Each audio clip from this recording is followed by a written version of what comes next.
For so long, men have found it difficult to open up and share their personal experiences of mental health issues. And yet, just the simple action of connecting with others can make a real difference. That's why today we're bringing together 5 influential men who are boldly speaking out about their own mental health journeys and how they found their own ways forward. Together with Movember and Kentucky, we're hoping their words and conversations will encourage others to open up and seek help if they need it. In the industry that I'm in, you have a lot of ups and you have a hell of a lot of downs. There were definitely times in my footy career when I was injured and I was in some pretty sort of low points in my life. Growing up Indigenous in this country, there's lots of cross-generational trauma and that can kind of just snowball. And it was only maybe 5 years ago that I ever went and actually treated some fairly obvious mental health issues. One of my best mates suffered from depression earlier in the year and I had no clue what to do.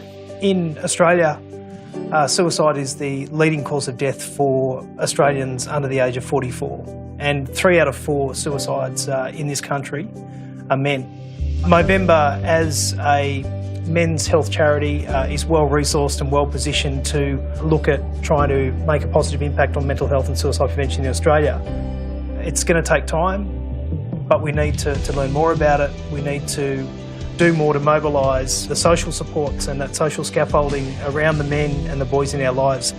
Everyone has someone around them. Everyone has someone to talk to. No one is going through anything alone. And even if what you're going through is not the same as someone else, I guarantee you someone else wants to get you out of that rut. And that's the beautiful thing about Movember, is because it's putting that out there to say there is someone. So we're all here for each other, and that's the cool thing about this. How important for you guys have mates and family been in getting you through the challenging times that you've faced? my sister and brother-in-law literally just slept on my floor for like a week because my counsellor was like, he's not gonna, like, he needs to be watched. I look back on that now, and my sister has a daughter. Them sleeping on my floor, like, kept me here to see my niece. I genuinely don't know whether I would A, be here, or B, be here in this capacity, functioning in the way that I do. Like, the people in my life are everything. My last 2 years in footy didn't go exactly as I planned. You always want to sort of finish on a high. I had a back injury that set in at the end of 2016. And then 2018, my hopes was to finish off my career good. Got through halfway through the year and I realised that I'm not going to play again. And it was the hardest, I think, mental time I've had in footy. I wouldn't have lasted 3 weeks without the support of the guys at the club there. Dylan, you shared part of your journey in supporting a mate this morning. Do you want to talk about that a little bit? Yeah, sure thing. So yeah, my mate would catch up every day sort of at the start of the year because we both didn't have a job or anything, fresh out of school.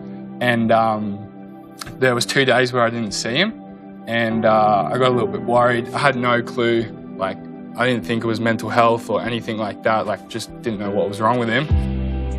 He sent me a message that he's been, like, bedridden for 2 days and he's got depression, and I had no clue what to do. I literally, like, froze. And I asked my parents, like, what should I do? And they just said, bring him around and look after him.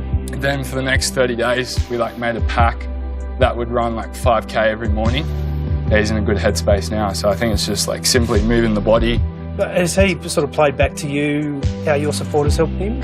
He doesn't need to give me a huge letter saying how much I've affected him, but, like, deep down, we both know that we'll be mates for life. Yeah. It's bloody good on you, man, at that age, doing that sort of stuff. It's a great example of not needing to be an expert. You don't have any fancy letters after your name. You're just a mate. We should all be talking more. There's no doubt about it. It's often said that the things that keep us up at night aren't as bad once we've shared them with someone. You know, how many group chats are you in as a bloke? You're in that many.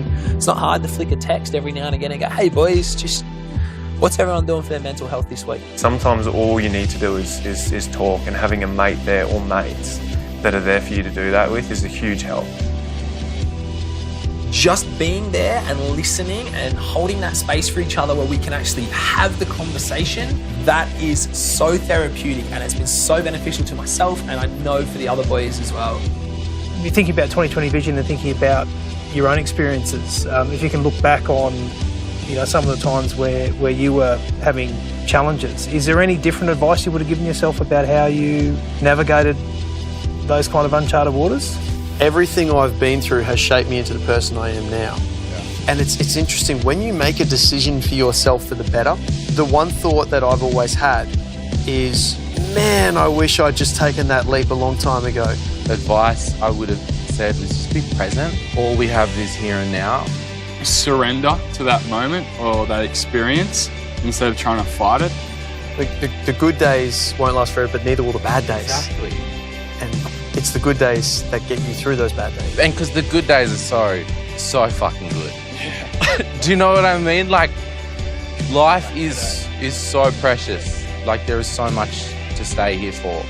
And at times, that's a really hard thing to wrap your head around, but it is the most special thing we'll ever experience. You don't have to face your problems alone. If you're feeling out of sorts, go and see a GP. Find what fills your cup. Connect with people that you enjoy spending time with. Do things that you enjoy doing. The result can be profound in terms of getting you back on track and getting you well again. You are not alone. You don't think for a second that you're the only one going through something like this. Your mental health doesn't define you. It's just a part of a whole picture. We all want to lift each other up, and we all want to have the best life we can possibly have, because we get one. It's not a dress rehearsal. We don't get to press reset and start again. If your mental health's not in check, everything else is out of whack.